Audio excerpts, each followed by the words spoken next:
inta xaaladdu sidaa u taagan tahay ama sharci kale laga soo saari doono waxa xidhaya garoonkaas waa xidhaya siisaba waa xidhan yahay shirka iyo munaasabadda aad iyo aad loo soo agaasimay waa salaamaya assalaamu calaykum waraxmatullaahi wabarakaatu salaan ka bacdi ujeeddadu waxay ahayd in saxaafadda la qabanaya ujeeddadoodu waxay ahayd in la fuliyo go'aamadii ka soo baxay 33 guddida ahaa ee ka talinta SSC go'aamadii ka soo baxay in la fuliyo ayay ahayd shirka kan munaasabaddan la isugu yimi iyo garaadada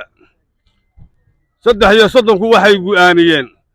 in haddii abriil la gaaro 15keeda in aan wax dhulkaas ay mari karin gaadiid ah oo u socdo waqooyi iyo wax ka yimaada toona hawaduna waa la mid weey hawaduna waa la mid waxa ujeedkeedu yahay oo aan u sheegaynaa cid walba u sheegaynaa oo kuwa dabada ka wada iyo kuwa horgalka u ah baan u sheegaynaa wax diyaarad la yiraahdo oo inta xaaladaasi taagan tahay ama dambe la soo saari doono ee dhadee wax diyaarad la yiraahdo oo halka garoonka taleex ka soo deey kartaa inay jirin oo aan ogon lahayn inay jirin waxay amar ku haystaan bulshada reer taleex jamaahiirtu dhalinyaradu waayeelku haweenku carruurtu waxay amar u haystaan haddii diyaaradii halkaas soo taagto oo cagaha dhulka soo dhigto ama kuba soo dhawaato dhulkaba inay hawada lagu ololiyo in la ololiyo inay kicin sidoo odayaashii horeba sheegeen hadday fadhiistaan inay kicin hadday soo dhawaataan in la olosho ha iskaga khasaarinina hantidiina iska khasaarinina diyaaradaha dalka le iyo shirkadaha waxaan leenahay iska ku biimaynina diyaaraddaas noqon mayso hadday timaado ha ku xisaabtamayna ma ogolin weey waa soo sidaa ma aha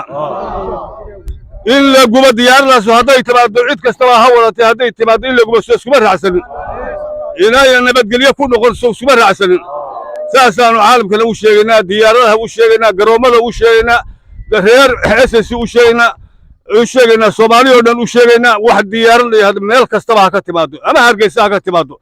ama Uganda ha ka timaado halka wax diyaarad leeyahay qaad sida inay maanta halkaan u iman ilaa inta xaaladaasi sidaa u taagan tahay go'aan baanu ka gaadhnay nin waliba si ah u ogaado nin walba ku xisaabtamo ka horgalka ah oo hadduu doon noqonayo reer taleex noqonayana go'aan baanu ka gaadhnay bartiisa in lagu gubo sida diyaaradda lagu gubo ninka horgalka ah oo reer taleex oo haddii baan oranaya anaa horgala oo anaa geynaya qaadka anaa geynaya anoo dhabar jabinaya waxa weeye kaasuu noola mid yahay haddii la dirina mag ma leh wax male muu leeyahay ma leh cid isku qabsanaysa ma jirto ninka maanta bombo nagu soo dhex tuuraa waxa weeye kuwaasuu noola mid yahay garaacaya la sacarood garaacaya oo maatada baabiyey waxaan ku soo gabagabaynayaa